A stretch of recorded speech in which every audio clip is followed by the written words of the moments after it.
திமுக சரியா இருந்தா விஜய்கிட்ட போய் கெஞ்ச வேண்டிய அவசியம் இல்லை. விஜய்கிட்ட போய் கெஞ்ச வேண்டிய அவசியம் இல்லை.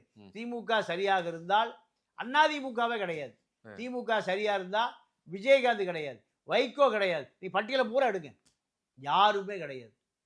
திமுக சரியாக இல்லை என்ற காரணத்தினாலதான் சீமானுக்கு கூட 40 லட்சம் வாக்கு கிடைக்குது.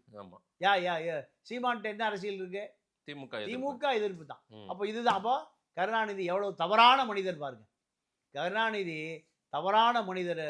கட்சிக்குள்ள இருக்கிற அத்தனை பேருமே திமுக இருக்கிறவன் தான் வைகோ கூட வந்தான், திமுக இருக்கிறவன் தான் விஜயகாந்த் கூட வந்தான், திமுக இருக்கிறவன் தான் அதிமுக எம்ஜிஆர் கூட வந்தான். அவளை எங்க இருந்து வந்தான்? திமுக தான். அப்போ கருணாநிதி தவறுகளின் தலைவர் கருணாநிதி.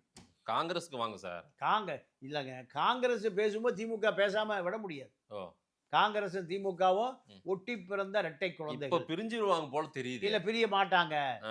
பிரிவதை போல நீங்க, அதாவது பிரவீன் சக்கரவர்த்தி உடைய கனவே எப்படியாவது காங்கிரஸை உடைச்சு எடுத்துடணும் திமுக விட்டு இருந்து.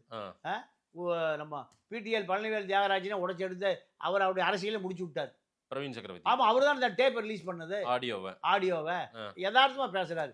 வீட்டில் கூப்பிட்டு விருந்து வச்சு பேசினா விருந்தே மருந்தாகி போச்சு, விருந்தே மருந்தாகி போச்சு. அதனாலதான் மாயவரத்துல பிரவீன் சக்கரவர்த்தி சீட்டு கேட்கிறாரு.